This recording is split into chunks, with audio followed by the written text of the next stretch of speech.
Hello everyone, Edu for electrical में आप सभी का स्वागत है। ठीक है, तो अब तक हम लोग एमसीक्यू का टोटल 115 मतलब कि 114 क्वेश्चन हमने कर लिया था। ठीक है, अभी 114 के बाद देखना है। ठीक है, तो 115 से 153 तक कर लेते हैं, उसके बाद हमारा ये जो चैप्टर है वो फिनिश हो जाएगा। फिर हम लोग दूसरे चैप्टर में इंटर कर जाएंगे। ठीक है, पहला निम्न में से कौन सा गलत है? तो पावर का फॉर्मूला हम लोग क्या जानते हैं? P is equal to V into I. ठीक है, तो जो काफी ज्यादा सिंपल है, ऑलरेडी आप लोग 114 क्वेश्चन कर चुके हैं, तो आई थिंक जो बहुत ज्यादा आसान है उसमें हमको ज्यादा समय देने की जरूरत नहीं है, उसको हम तेजी से निकल जाएंगे। ठीक है, और जो थोड़ा सा ठीक ठाक क्वेश्चन है वहाँ थोड़ा देर रुकेंगे। तो यहाँ पर कौन सा गलत चूज करना है? तो पी बराबर क्या जानते हैं हम लोग? V I I square R और वी स्क्वायर बाई आर, ये तीन फॉर्मूला जानते हैं। अब इसको छोड़कर कोई और होगा तो वो गलत होगा। P equal to I square R सही है, P equal to V I सही है, पी बराबर बी स्क्वायर बाई आर सही है। ठीक है, तो ये गलत है। आवृत्ति के घटने से परिपथ का इंडक्टिव प्रतिघात क्या होगा? तो इंडक्टिव प्रतिघात का फॉर्मूला क्या हो जाएगा? एक्सएल बराबर जे ओमेगा इंटू एल, मतलब कि जे इंटू ओमेगा की जगह पर 2 पाई एफ इंटू एल।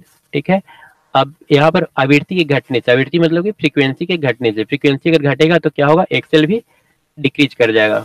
यहाँ पर आंसर हो जाएगा ए।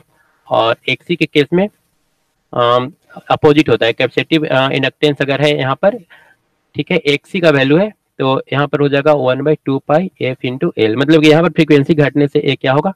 एक्सी का वैल्यू इंक्रीज कर जाएगा, इनवर्सली प्रोपोर्शनल। ठीक है, ए हमारा कैपेसिटिव रिएक्टेंस हो जाएगा और ए हो जाएगा इंडक्टिव रिएक्टेंस या फिर इंडक्टिव प्रतिघात। निम्नलिखित में से कौन सही है? तो मिली और माइक्रो में क्या होता है? 1 एम्पियर में 1000 मिली एम्पियर होता है, और माइक्रो एम्पियर कितना हो जाएगा? 10⁻⁻6। ठीक है, 10⁻6 माइक्रो एम्पियर हो जाएगा। ठीक है, माइक्रो एम्पियर काफी छोटा यूनिट है। तो यहाँ पर पूछा है माइक्रो एम्पियर बड़ा होगा कि मिली एम्पियर, तो ऑब्वियसली मिली एम्पियर बड़ा होगा। पहला ऑप्शन है मिली और माइक्रो में मिली एम्पियर गलत होगा, ये ऑप्शन गलत है। यहाँ पर एम्पियर और माइक्रो में एम्पियर बड़ा होगा, उल्टा साइन दिया हुआ है। यहाँ पर मिली एम्पियर छोटा होगा, एम्पियर बड़ा होगा। यहाँ पर milli ampere greater than micro ampere, सही है, milli ampere greater than micro ampere. 1 milli ampere में कितना हो जाएगा? 1000 माइक्रो एम्पियर। तो सही आंसर डी। 2 किलो ओम का मान क्या होगा? तो 2 किलो ओम कितना हो जाएगा? 2000 ओम के बराबर हो जाएगा। तो यहाँ पर रुकने की आवश्यकता नहीं है। कांच की छड़ को जब सिल्क के कपड़े के साथ रगड़ा जाता है तब किस किस्म की विद्युत पैदा होती है? कांच को जब हम सिल्क के साथ लगाते हैं तो वहाँ पर अस्थैतिक, एक्चुअली विद्युत दो टाइप का होता है। एक गतिक जिसको करंट हम लोग बोलते हैं, ठीक है, वहाँ पर इलेक्ट्रॉन फ्लो करता है और फ्लो ही करते रहता है। ठीक है, टाइम के साथ फ्लो करते रहता है और उसको हम लोग करंट बोलते हैं, जो कि गतिक विद्युत होता है। और एक होता है अस्थैतिक विद्युत, मतलब कि क्या, जब सिल्क और कांच की छड़ इसको आपस में हम लोग लगाते हैं तो सिर्फ क्या होता है? चार्ज इंड्यूस होता है एक दूसरे पर, इसको हम लोग अस्थैतिक विद्युत बोलते हैं। और यहाँ पर हमने बताया था कि किस केस में कब पॉजिटिव चार्ज इंड्यूस हुआ और कब निगेटिव, ये आपको याद रखना है। ग्लास और सिल्क में किस में पॉजिटिव होगा? ग्लास और सिल्क में ग्लास हो जाएगा पॉजिटिव। उल क्लॉथ, उल क्लॉथ, और ये हम पहले भी बताए थे तो इसको फास्ट ही पार कर देंगे। ठीक है, प्लास्टिक कॉम्ब, कंघी, इसमें कौन पॉजिटिव हुआ? उल क्लॉथ। ठीक है, आपस में लगाने के साथ इस टाइप का यहाँ पर प्रतिक्रिया दिखाई देगा, इस पर पॉजिटिव चार्ज आएगा और प्लास्टिक कॉम पर निगेटिव चार्ज आएगा। अगर डस्टर और रड की बात करें, रड प्लस डस्टर, अगर इन दोनों को आपस में लगाते हैं तो रड पर पॉजिटिव चार्ज होगा, यहाँ पर रड पर हो जाएगा पॉजिटिव चार्ज। अगला क्वेश्चन है, किसी वोल्टेज स्रोत से कई लैंप समांतर में लगे हुए हैं। इसको आप सोल्व कर सकते हैं। 120 ठीक क्वेश्चन है, 120 को आप सोल्व कीजिए। और अरशद अली आपका आंसर आया था 118 का ए, तो 118 का तो ए ही हुआ। ठीक है, 120 का आंसर आपने क्या दिया है? सी, अधिक रोशनी देगी। इसको थोड़ा सा समझ लेते हैं, आपका आंसर सही है गलत पता चल जाएगा। यहाँ पर किसी वोल्टेज स्रोत से कई लैंप समांतर में लगे हुए हैं। ठीक है, एक लैंप ये हो गया, ये दूसरा लैंप हो गया, ये तीसरा लैंप हो गया। अब यहाँ पर हमने वोल्टेज सोर्स लगा दिया है। ठीक है, तो अब कोई भी लैंप हो, सब लैंप के सबका रेजिस्टेंस इक्वल है। ठीक है, सारा लैंप एक समान है, कोई भी लैंप का रेजिस्टेंस कम या ज्यादा नहीं है। अब यहाँ पर अगर मान लेते हैं हम लोग वोल्टेज सोर्स लगा दिए हैं, तो हर रेजिस्टेंस के क्रॉस वोल्टेज कितना होगा? इक्वल होगा। हर रेजिस्टेंस के क्रॉस, हर लैंप के क्रॉस वोल्टेज इक्वल होगा और रेजिस्टेंस भी सबका इक्वल है, तो करंट क्या होगा, सब में इक्वल फ्लो करेगा। अब एक्स्ट्रा अगर हम ऊपर से ला करके एक और जोड़ देते हैं यहाँ पर, ठीक है, तो इसके अक्रॉस भी हमारा वोल्टेज कितना होगा, सेम ही रहेगा, वी ही रहेगा। इसके अक्रॉस भी जो वोल्टेज रहेगा वी ही रहेगा, रेजिस्टेंस सेम ही रहेगा, तो इससे भी उतना ही करंट फ्लो करेगा। तो सब में जो हीट प्रोड्यूस होगा वो आई स्क्वायर आर के डायरेक्टली प्रोपोर्शनल ही होगा, यही तो हमारा पावर होगा। तो ये न तेज ग्लो करेगा ना कम ग्लो करेगा, इक्वल ग्लो करेगा। अगर सीरीज में लगा रहता है तब उसमें चेंजिंग आता है, अगर पैरेलल में लगा हुआ है तो कोई चेंजिंग नहीं होगा, प्रभावित नहीं होंगे। 120 का आंसर कौन सा हो जाएगा, बी। आई थिंक यहाँ पर क्लियर होगा, ठीक है। अगर पैरेलल में लगाते हैं कितना भी लैंप जोड़ दे, सबके अक्रॉस जो वोल्टेज होगा वो सेम ही होगा, और जब वोल्टेज सेम ही होगा तो फिर ग्लो ज्यादा या कम करने का कोई सवाल नहीं है, ठीक है। उसके बाद आते हैं क्वेश्चन नंबर 121। 6 वोल्ट पर 1.2 एम्पियर की धारा लेने वाले बिजली बल्ब का प्रतिरोध कितना होगा। तो आसान है, हम ही सोल्व कर देते हैं इसको। R equal to V by I, ठीक है, या इसको हम 60/12 भी लिख सकते हैं। आंसर आ जाएगा 5, बी आंसर आएगा। उसके बाद एक बहुत अच्छा क्वेश्चन है 122। 122 एक बहुत ही अच्छा क्वेश्चन है, इसको सोल्व करना है। यहाँ पर है 122 अगर आप कर सकते हैं तो कीजिए। तार में 5 सेकंड के लिए विद्युत धारा प्रवाहित करने पर 60 जूल। ये जहां पर भी जूल रहे वहां पर अपने आप समझ लेता है कि या तो हीट है या फिर एनर्जी है, ठीक है। हीट या फिर एनर्जी का यूनिट जूल होता है, और हीट एनर्जी का फॉर्मूला क्या हो जाएगा, पावर इंटू टाइम, ठीक है।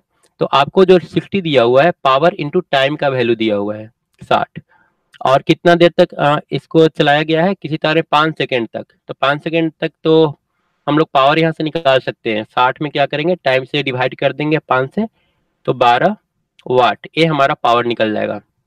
उसके बाद अगला स्टेप में क्या करना है हम लोग को, यही धारा इससे आधे प्रतिरोध वाले तार में प्रवाहित की जाती है। अब यहाँ पर पावर पता है, ठीक है, और बोल रहा है कि सेम करंट जो है, ठीक है, सेम करंट प्रवाहित कराया जाता है एक दूसरा वायर में, ठीक है। इसी तरह इतना उष्मा, ठीक है, एक दूसरा उष्मा ऐसा यंत्र है जो उष्मा मतलब हम लोग को प्रोवाइड करता है, उसमें एक करंट प्रवाहित करवाया जा रहा है। तो इसमें देखिए पी का वैल्यू अभी कितना है, 12। 12 को हम वी स्क्वायर बाई आर भी लिख सकते हैं, क्लियर है यहाँ पर, मतलब वी स्क्वायर बाई आर का वैल्यू 12 गिवन है। अब बोल रहा है कि रेजिस्टेंस को हाफ कर देना है, तो रेजिस्टेंस को जब हाफ करेंगे तो ये हमारा V square by R by two, R by two को ऊपर लिख सकते हैं 2, यहाँ पर कोई प्रॉब्लम नहीं है। तो जब हम रेजिस्टेंस को आधा कर देंगे तो ये जो वैल्यू 12 था वो अब कितना हो जाएगा, 12 इंटू टू, क्योंकि सिर्फ वी स्क्वायर बाई आर का वैल्यू 12 है, तो 2 into V square by R का वैल्यू कितना हो जाएगा, 24, ठीक है। तो अब जो नया पावर होगा वो कितना होगा, 24। अब हम लोग को निकालना क्या है, उष्मा, कितना उष्मा उत्पन्न होगी ये निकालना है। तो उसके लिए heat is equal to power into time, ठीक है। पावर कितना आ चुका है 24, और टाइम फिर इस बार कितना है 5 सेकेंड ही है, मल्टीप्लाई कर देंगे तो ये आ जाएगा 24 में 5 से करेंगे तो 120 जूल। तो ये एक अच्छा क्वेश्चन था, इसका आंसर डी होगा, ठीक है। अगर एक क्वेश्चन समझ में ना आए तो इसको आप फिर से पूछ सकते हैं। उसके बाद आते हैं क्वेश्चन नंबर 123, ठीक है, 123 में आते हैं। तो यहाँ पर बोल रहा है 123 हो जाएगा, 3 सेकंड में किसी तार से होकर 30 कूलम का आवेश प्रवाहित किया जाता है, तो तार में प्रवाहित धारा कितना होगा। तो धारा I इज इक्वल टू हम लोग क्या जानते हैं, Q by T, 30 by time का वैल्यू 3, मतलब कि 10 एम्पियर। तो ये सिंपल क्वेश्चन था। उसके बाद 125 में क्या करना है, यहाँ पर पूछ रहा है 5 milli henry, 5 milli henry, 4.3 milli henry और 0.6 मिली हेनरी, तीन तो आपका इंडक्टर दिया हुआ है, ठीक है। इन तीनों को समांतर में लगाया गया है, तो कुल मिला के प्रेरकत्व, ठीक है, थोड़ा सा प्रोनाउंसिएशन इसका थोड़ा डिफरेंट होता है हिंदी में, ठीक है। प्रेरकत्व का वैल्यू क्या होगा, तो 1/L इक्विवेलेंट आप लोग को, सॉरी L इक्विवेलेंट आप लोग को निकालना है। तो L इंडक्टर जो होता है और रेजिस्टेंस के समान ही होता है इसका कैलकुलेशन, ठीक है, इसका कैलकुलेशन और रेजिस्टेंस के कैलकुलेशन एक समान होता है। अब यहाँ पर पैरेलल में लगा हुआ है, तो पैरेलल में हम लोग क्या करेंगे, इस टाइप से 3 इंडक्टर पैरेलल में लगा हुआ है, तो यहाँ पर हम लोग रेजिस्टेंस वाला ही तरीका अपनाएंगे। 1/L equivalent is equal to कितना हो जाएगा, 1/L1 plus 1/L2 plus 1/L3। अब इसको फार्मूला में यहाँ पर क्लियर कर दिया, इसको आप सोल्व कर लीजिएगा, ठीक है। इसको सोल्व कर लीजिएगा, सिंपल क्वेश्चन है। उसके बाद आते हैं अगला 26, प्रतिरोध का यथार्थ मान मापने के लिए निम्नलिखित में से किस विधि का प्रयोग करते हैं? तो रेजिस्टेंस का यथार्थ मान मेजर करने के लिए व्हीटस्टोन ब्रिज विधि है।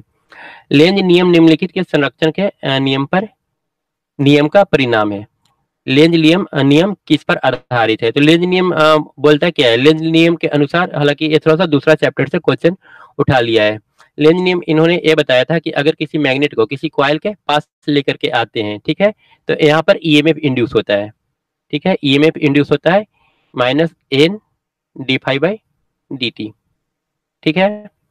जितना फ्लक्स लिंक होगा उसी के अनुसार यहाँ पर ईएमएफ इंड्यूस होगा। तो बोल रहा है कि ये जो प्रिंसिपल है किस सिद्धांत पर आधारित है? तो एक्चुअली हम लोग करते क्या है, हमारा जो कॉइल होता है एक जगह पर रखा होता है, ठीक है, और हम लोग इस मैग्नेट को तेजी से खींच करके इस तरफ लाते हैं, ठीक है, यहाँ से खींच करके इस पॉइंट पर लाते हैं। तो हमारा जो मैग्नेट हुआ यहाँ से यहाँ तक इतना डिस्टेंस ट्रेवल किया, ठीक है, या फिर जो भी बोले इतना डिस्टेंस ट्रेवल किया। तो इनिशियली ये जो डिस्टेंस ट्रेवल किया, तो यहाँ पर क्या हुआ, इसका जो एनर्जी है वो लॉस हुआ, ठीक है, ये जो मैकेनिकल एनर्जी था इसका वो लॉस हुआ, और ये जो मैकेनिकल एनर्जी है वही कन्वर्ट हो जाता है आपका इलेक्ट्रिकल एनर्जी में। तो एक तरह से एक एनर्जी यहाँ पर दूसरा एनर्जी में कन्वर्ट हुआ है, ना कि हम लोग यहाँ पर एक्स्ट्रा एनर्जी प्रोड्यूस किए हैं, ठीक है, बस एक ही एनर्जी का रूपांतरण है, हम लोग मैकेनिकल एनर्जी को कन्वर्ट कर दिए इलेक्ट्रिकल एनर्जी में, और जिसकी वजह से बल्ब वगैरह जल रहा है। फिर अगर बल्ब इससे हम जला लेते हैं इस कॉइल से, तो फिर क्या होगा, वो इलेक्ट्रिकल एनर्जी हीट एनर्जी में कन्वर्ट हो जाएगा, या फिर बल्ब जलाते हैं तो लाइट एनर्जी में कन्वर्ट हो जाएगा, ठीक है। तो यहाँ पर हो क्या रहा है, पहले मैकेनिकल एनर्जी से इलेक्ट्रिकल एनर्जी और इलेक्ट्रिकल एनर्जी से लाइट एनर्जी, तो सारा सिर्फ एनर्जी का कन्वर्जन है, हम लोग कुछ नया बनाया नहीं है यहाँ पर। तो ये ऊर्जा के संरक्षण के सिद्धांत पर कार्य करता है, मतलब कि ऊर्जा ना क्रिएट होती है और ना ही इसको डिस्ट्रॉय हम लोग कर सकते हैं, इस सिद्धांत पर ही वर्क करता है लेंज का नियम। उसके बाद है question number 128, 3 phase 4 wire system में न्यूट्रल तार का रंग क्या होता है? तो यहाँ पर सारा कुछ लिखा हुआ है, जो लाइव वायर होता है या फिर जो रनिंग करंट होता है ये रेड होता है देखने में, और जो अर्थिंग होता है उसको हम लोग ग्रीन वायर यूज करते हैं उसके लिए, और जो न्यूट्रल वायर होता है उसके लिए हम लोग ब्लैक तार यूज करते हैं। तो आंसर यहाँ पर ब्लैक, काला, न्यूट्रल के लिए काला हो जाएगा। उच्च वोल्टेज ट्रांसमिशन लाइन में सबसे ऊपर का चालक होता है, सबसे ऊपर अर्थिंग वाला होता है, ठीक है, अर्थिंग वाला कंडक्टर को सबसे ऊपर रखते हैं। अत्यधिक प्रतिरोधक पदार्थ को, 4 ऑप्शन है, के लिए तापन तत्व के लिए चुना जाता है। तो अत्यधिक प्रतिरोधक पदार्थ को यहाँ पर देख लेते हैं, इसको ऑप्शन क्या क्या दिया है, तापन तत्व की लंबाई कम करने के लिए, ठीक है, तापन तत्व की अवधि या फिर आयु बढ़ाने के लिए, ऑक्सीकरण के प्रभाव को कम करने के लिए, धारा की मात्रा में वृद्धि करने के लिए। यहाँ पर बोल रहा है कि ठीक है, हम लोग वायर रेजिस्टेंस हमको चाहिए एक तो, ठीक है, या रेजिस्टेंस हीट मान लीजिए हम लोग को प्रोड्यूस करना है, तो हीट प्रोड्यूस करने के लिए हम लोग ऐसा वायर लेंगे जिसका रेजिस्टेंस ज्यादा हो। तो ठीक है, तो इस वायर के लिए हम लोग 2 तरह का वायर चूज कर सकते हैं, एक तो बहुत लंबा वायर, ठीक है, और एक छोटा सा वायर। तो ये पूछ रहा है कि यहाँ पर ज्यादा प्रतिरोध रखने के लिए, प्रतिरोध को हाई रखने के लिए किस टाइप का वायर हम लोग को चूज करना होगा। मान लीजिए कि दोनों में रेजिस्टेंस हम लोग को इक्वल करना है, तो रेजिस्टेंस इक्वल करना है तो क्या करेंगे, इसका जो लेंथ कम, इसका लेंथ कम करके रेजिस्टेंस को काफी ज्यादा बढ़ा देंगे, ठीक है, मतलब एक ऐसा मटेरियल यूज करेंगे जिसका रेजिस्टेंस काफी ज्यादा हाई है, तो फिर उसके लेंथ को हम लोग आसानी से छोटा कर सकते हैं, ठीक है। तो यहाँ पर जो सही आंसर होगा वो होगा तापन तत्व की लंबाई कम करने के लिए, ठीक है। हम लोग क्या करेंगे, अधिक प्रतिरोध वाला पदार्थ चुन लेंगे और उसका लंबाई कर लेंगे, कम कर लेंगे, तो बात हमारा इक्वल रहेगा, उतना रेजिस्टेंस हम लोग को मिल जाएगा। उसके बाद 131 है, X1 और X2 के बीच प्रतिरोध कितना होगा? तो इस टाइप का क्वेश्चन हमने बताया था 31। तो अगर कोई रेजिस्टेंस के पैरेलल में एक सिंपल वायर जोड़ दिया जाता है जिसका रेजिस्टेंस 0 है, तो फिर करंट शॉर्टकट रास्ता चूज करता है, ठीक है, इस रेजिस्टेंस से इसको कोई मतलब नहीं रह जाएगा, टोटल जो रेजिस्टेंस होगा वो 0 हो जाएगा, सी हो जाएगा इसका सही आंसर। उसके बाद 132 है, पदार्थ में चालन नहीं होगा, पदार्थ में बोल रहा है कि करंट फ्लो नहीं करेगा यदि समान पदार्थ के तार होगा, मतलब कि तार हमारा सेम मटेरियल का बना होगा। पहला ऑप्शन बोल रहा है कि हमारा तार अगर सेम मटेरियल का बना होगा तो उसमें करंट फ्लो नहीं करेगा। फॉर एग्जांपल मान लेते हैं एल्युमिनियम का बना हुआ है, तो एक स्टेटमेंट गलत है, सेम मटेरियल का बना रहेगा तो भी इसमें करंट फ्लो करेगा। दूसरा बोल रहा है असमान पदार्थ, असमान मतलब कि मान लेते हैं एक एल्युमिनियम है, दूसरा यहाँ से कॉपर हम लोग लगा दिए तो भी करंट फ्लो करेगा, दूसरा स्टेटमेंट भी गलत हो जाएगा। तीसरा बोल रहा है कि समान विभवांतर बल के तार में, ये सही है। अगर विभवांतर बल इक्वल रहेगा दोनों तरफ, ठीक है, यहाँ पर जितना पोटेंशियल है उतना ही पोटेंशियल अगर इस पॉइंट पर भी रहा तो फिर इलेक्ट्रॉन फ्लो नहीं करेंगे, करंट इससे फ्लो नहीं करेगा। तो सही ऑप्शन कौन सा होगा? सी 132 का। उसके बाद आते हैं 33। 200 वोल्ट के एक 100 वाट लैंप को 100 वोल्ट पर धारा प्रदान की जा रही है। क्या क्या दिया हुआ है यहाँ पर? 200 वोल्ट है और 100 वाट है, लैंप का रेटिंग दिया हुआ है 100 वाट, मतलब कि पावर आपको दे रखा है 100 वाट और वोल्टेज दे रखा है 200 वोल्ट। तो यहाँ पर बोल रहा है कि 100 वोल्ट पर धारा प्रदान की जा रही है, तो एक किस लैंप के समान होगा? तो किस लैंप के समान होगा मतलब कि लैंप का अगर हम वोल्टेज यहाँ पर 200 की जगह पर 100 वोल्ट कर दे, ठीक है, 200 की जगह पर 100 वोल्ट कर दे तो उसका पावर कितना हो जाएगा? इनडायरेक्टली ये पूछा जा रहा है हम लोग से। तो सबसे पहले क्या करेंगे, पावर निकालने के लिए हमको वोल्टेज तो पता है, रेजिस्टेंस चाहिए, P equal to V square by R. यहाँ से हम लोग रेजिस्टेंस निकाल सकते हैं, ठीक है। पहला केस के लिए बल्ब का रेजिस्टेंस कितना हो जाएगा? आर बराबर वी स्क्वायर बाई पी, और वी का वैल्यू है 200, 200 इंटू 200 डिवाइडेड बाई 100, तो ये कितना आएगा? 400, ठीक है। ये आ जाएगा आपका 400 ओम, आर का वैल्यू। जब आर हम लोग को 400 ओम मिल चुका है, वोल्टेज 100 पता है, वोल्टेज 100, आर कितना? 400। तो अब हम लोग पावर, नया पावर रेटिंग निकाल सकते हैं। पी बराबर क्या कर देंगे? वी स्क्वायर बाई आर, मतलब कि 100 इंटू 100 डिवाइडेड बाई रेजिस्टेंस 400, ठीक है।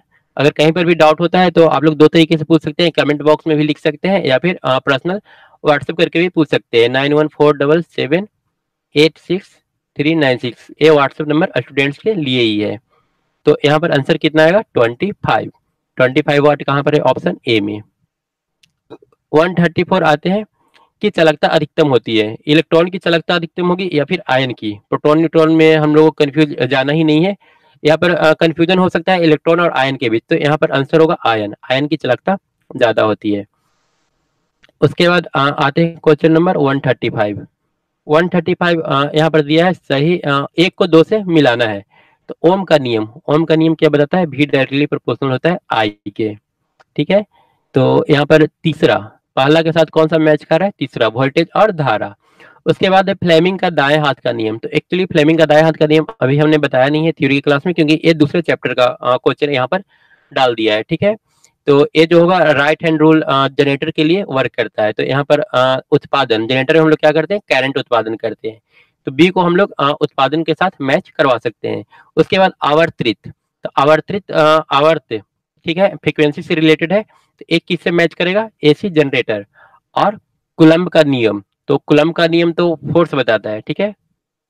फोर्स का कुलम्ब का नियम क्या बताया था? दो चार्ज के बीच force 1/4 pi epsilon naught Q1 Q2 by R square. तो यहाँ पर ऐसा कोई ऑप्शन नहीं है, ठीक है। संधारित्र के साथ कुलम्ब का नियम हम लोग मैच नहीं कर सकते हैं।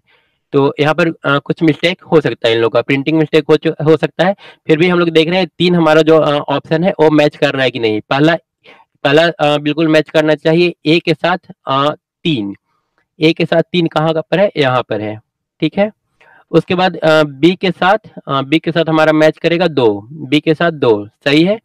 सी के साथ हमारा मैच करेगा 4 सही है। उसके बाद डी के साथ 1, ठीक है। पर यहाँ पर संधारित न होकर के फोर्स अगर होता तो वो ज्यादा बेहतर ऑप्शन होता, ठीक है। हम लोग का जो सही आंसर होगा वो होगा सी। उसके बाद आते हैं 136। यहाँ पर विशिष्ट प्रतिरोध का इकाई क्या होता है? तो ओम मीटर कई बार बता चुके हैं, एक्सप्लेनेशन के साथ बता चुके हैं कि कैसे ओम मीटर होगा। एक सरल कैपेसिटर में 2 प्लेट होती है जो निम्नलिखित द्वारा पृथक रहती है। कैपेसिटर में क्या होता है? 2 प्लेट होता है, और इन 2 प्लेटों के बीच जनरली कागज या फिर ऑयल वगैरह डाल करके रखा जाता है, ठीक है। तो ये ऑयल या फिर कागज जो हम लोग यूज करते हैं, वो पूछ रहा है क्या होगा? चालक होगा? चालक बिल्कुल नहीं होगा। अगर चालक यहाँ पर लगा देंगे तो यहाँ पर चार्ज स्टोर ही नहीं होगा, करंट सीधा फ्लो कर जाएगा, ठीक है। अगर यहाँ पर चालक से इन दोनों को हम लोग कंडक्टर से जोड़ दें तो करंट सीधा फ्लो कर जाएगा और यहाँ पर कोई चार्ज स्टोर नहीं होगा। प्रेरक बोल रहा है कि इंडक्टर लगा होता है, गलत, इन दोनों के बीच इंडक्टर नहीं होता है। प्रतिरोधक रेजिस्टेंस लगा होता है, गलत। पारावैद्युत ये सही ऑप्शन है, पारावैद्युत के रूप में हम लोग वहां पर ऑयल या फिर कागज वगैरह यूज करते हैं। डिस्ट धारा के मामले में क्या होता है? धारा की दिशा समय के साथ बदलती है, गलत। धारा केवल एक ही दिशा में प्रवाहित होता है। 141 का कौन सा सही हो जाएगा? डी, करंट एक ही डायरेक्शन में प्रवाहित होगा। निम्नलिखित में से किस प्रतिरोध का साइज सबसे ज्यादा होगा। तो R निकालना आसान है, हम लोग को क्या क्या दे रखा है, P दे रखा है 50 वाट पहला ऑप्शन में, और सॉरी यहाँ पर रेजिस्टेंस दे रखा है और साथ में वाट दे रखा है, पावर दे रखा है, ठीक है, वोल्टेज नहीं है, पावर यहाँ पर दे रखा है और रेजिस्टेंस दे रखा है। तो हम लोग सिंपल क्या करेंगे, सबसे जिसका ज्यादा रेटिंग है वहां पर जाएंगे। सबसे पहले ढूंढेंगे सबसे ज्यादा रेटिंग किसका है, पावर रेटिंग सबसे ज्यादा किसका है, उसका रेजिस्टेंस सबसे बड़ा होगा। और अगर पावर रेटिंग इक्वल मिल जाए किसी ऑप्शन में तो फिर वहां पर देखेंगे रेजिस्टेंस किसका ज्यादा है, ठीक है। तो यहाँ पर सबसे पहले पावर रेटिंग ढूंढ लेते हैं सबसे ज्यादा किसका है, तो वो है ऑप्शन ए का 50 वाट। और उसके बाद इसका कम है, इसका कम है, इसका कम है। तो पावर रेटिंग अगर ज्यादा मिल गया तो फिर कुछ और देखने की जरूरत नहीं है। अगर पावर रेटिंग इक्वल रहेगा तो सेकंड पर हम लोग देखेंगे रेजिस्टेंस किसका सबसे ज्यादा है। 142 का आंसर क्या हो जाएगा, ए। उसके बाद 143 है आदर्श करंट स्रोत में, 143 का आंसर हो जाएगा ए, आंतरिक चालकता शून्य होती है। ये बहुत इंपॉर्टेंट है, इसको याद रखना है और कई बार पहले बता चुके हैं। जो आदर्श वोल्टेज सोर्स होता है, आदर्श वोल्टेज सोर्स का इंटरनल रेजिस्टेंस क्या होता है, 0। और आदर्श जो करंट सोर्स होता है इसका चालकता, ठीक है, इसका रेजिस्टेंस 0 होगा और इसका कंडक्टेंस 0 होगा, ठीक है। इसका रेजिस्टेंस इनफिनाइट हो जाएगा और चालकता जो होगा वो 0 हो जाएगा, ठीक है। इसको याद रखना है आइडियल करंट सोर्स और आइडियल वोल्टेज सोर्स के लिए। उसके बाद है निम्नलिखित में से किस बल्ब का प्रतिरोध सबसे कम होगा। तो यहाँ पर पावर और वोल्टेज दे रखा है, तो आर बराबर क्या हो जाएगा, हम लोग पी बराबर जानते हैं वी स्क्वायर बाई आर। तो यहाँ से हम लोग निकाल लेंगे आर बराबर क्या हो जाएगा, वी स्क्वायर बाई पी। अब ए फार्मूला हम लोग को बारी बारी से चारों ऑप्शन पर अप्लाई करना है और उसके बाद आपको पता करना है रेजिस्टेंस सबसे कम कौन सा होगा, ठीक है। तो ए आप कर सकते हैं, ठीक है, सारा में डिवाइड कर सकते हैं। अब पहला ऑप्शन हम करके दिखा दे रहे हैं। पहला ऑप्शन है कितना, 220 इंटू 220 डिवाइडेड बाई, ठीक है, डिवाइडेड बाई 60। तो सोल्व करके जो आएगा वो पहला आपका R1 हो जाएगा। इसी तरह से R2, R3 और R4 चारों निकाल लेंगे, फिर देख लेंगे सबसे कम कौन है। उसके बाद आते हैं क्वेश्चन नंबर 145। 145 में 10 मिलियन ओम निम्न में से किसके बराबर होता है। तो 1 मिलियन कितना हो जाता है, 1 मिलियन 1000 पर 3 जीरो, ठीक है, ये होता है 1 मिलियन। यहाँ पर 10 मिलियन है तो 10 पर कितना जीरो हो जाएगा, 6 जीरो, ठीक है। तो एक किसके बराबर हो जाएगा, तो 1 मेगा ओम होता है, 1 mega ohm is equal to 10 to the power 6 ohm. तो यहाँ पर हो जाएगा 10 मेगा ओम, ठीक है। 1 मेगा ओम मतलब कि इतना सारा मिला करके 1 मेगा ओम। इसको हम लोग क्या लिख सकते हैं, इसको लिख सकते हैं 10 इंटू 10 टू द पावर 6, क्योंकि 6 जीरो के लिए यहाँ पर 6 पावर आ जाएगा। तो और 1 मेगा ओम में सॉरी 10 टू द पावर 6 ओम में 1 मेगा ओम, तो 10 इंटू 10 टू द पावर 6 ओम में कितना हो जाएगा, 10 मेगा ओम। आंसर कौन सा होगा, ए, 10 मेगा ओम, ठीक है। उसके बाद क्वेश्चन नंबर 146, धारिता की इकाई है, धारिता की इकाई क्या हो जाएगा, तो हेनरी तो इंडक्टर का है, ठीक है, जूल हो जाएगा वर्क का या फिर उष्मा का, कुलम हो जाएगा चार्ज का, फैराड इसका सही आंसर हो जाएगा 146 का बी। उसके बाद आते हैं नेक्स्ट 147, डाइलेक्ट्रिक क्या है। तो हमने बताया था डाइलेक्ट्रिक के रूप में हम लोग जनरली क्या यूज करते हैं, कागज वगैरह। डाइलेक्ट्रिक जो पैरावैद्युत होता है वो अचालक होता है, ठीक है, विद्युत रोधी पदार्थ हो जाएगा अचालक। उसके बाद अगला क्वेश्चन, पानी से भरी बाल्टी में 148 याद रखना है, 148 किसी एग्जाम में आपसे पूछ सकता है। पानी से भरे बाल्टी में विद्युत धारा प्रवाहित करते हैं तो उससे बुलबुला निकल रहा है, ठीक है, यहाँ पर कंडक्टर डाला हुआ है और जब इसमें करंट फ्लो कर रहा है तो यहाँ पर बबल्स बन रहा है वाटर में। तो जब बबल्स बनता है तो वो डीसी होता है, बबल्स मतलब कि डीसी, बुलबुला बन रहा है मतलब कि डीसी, अदरवाइज एसी। तो यहाँ पर क्या हो जाएगा, बी, डिस्क धारा। अगला है 149, ठीक है, आज का ए ऑब्जेक्टिव का पहला चैप्टर का ए लास्ट है ऑब्जेक्टिव का क्लास, ठीक है। उसके बाद हम लोग नेक्स्ट चैप्टर में इंटर करेंगे। संधारित्र लगाने वाला सबसे उपयुक्त स्थान बोल रहा है कि हम लोग संधारित्र कहाँ पर लगाएंगे तो सबसे बेहतर रहेगा। अच्छा रिजल्ट के लिए हम लोग संधारित्र को कहाँ पर लगाते हैं। क्वेश्चन नंबर 149 अगर आप लोग रिप्लाई दे सकते हैं तो सही आंसर हम बता दे रहे हैं। यहाँ पर सही आंसर सी हो जाएगा, प्रेरक भार के टर्मिनल पर हम लोग लगाते हैं संधारित्र। 150 है, आईएस कोड के अनुसार अर्थिंग तार का रंग कैसा होना चाहिए। 149 सॉरी 150 में पूछ रहा है आईएस कोड के अनुसार अगर आप लोग साथ में चल रहे हैं तो आंसर दे सकते हैं। आंसर हो जाएगा डी, हरा। ठीक है, आप लोग का 144 का आंसर आ रहा है। उसके बाद आते हैं 151। टोटल 153 क्वेश्चन है। 151 है BIS का फुल फॉर्म क्या हो जाएगा, BIS का तात्पर्य क्या है, इस थोड़ा सा आप लोग को याद रख लेना है। ठीक है, और सेफ्टी वाला चैप्टर जब पढ़ेंगे तो वहां पर थोड़ा बहुत इसको हम डिस्कस भी करेंगे। ये जो क्वेश्चन नंबर 152 है या फिर 153 है, उस चैप्टर में सेफ्टी वाला चैप्टर में जाकर के इसको थोड़ा डिस्कस कर देंगे। तो 151 के लिए अभी आप लोग को याद रखना है, आंसर हो जाएगा ब्यूरो ऑफ इंडियन स्टैंडर्ड्स। ठीक है, बी। 151 का आंसर बी। उसके बाद 152 है विद्युतीय उपकरण में किस वर्ग को आग लगती है। विद्युतीय उपकरण में किस वर्ग को, क्लास ऑफ फायर। इसका जो आंसर होगा 152 का वर्ग डी हो जाएगा। ठीक है, इसको सेफ्टी वाला चैप्टर में हम लोग देखेंगे। और लास्ट क्वेश्चन है 153, आई नियम किसके लिए होता है।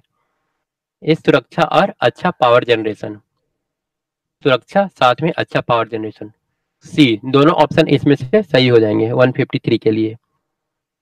तो ये आज का MCQ था और ये चैप्टर आप लोग का फिनिश हो चुका है। Thank you.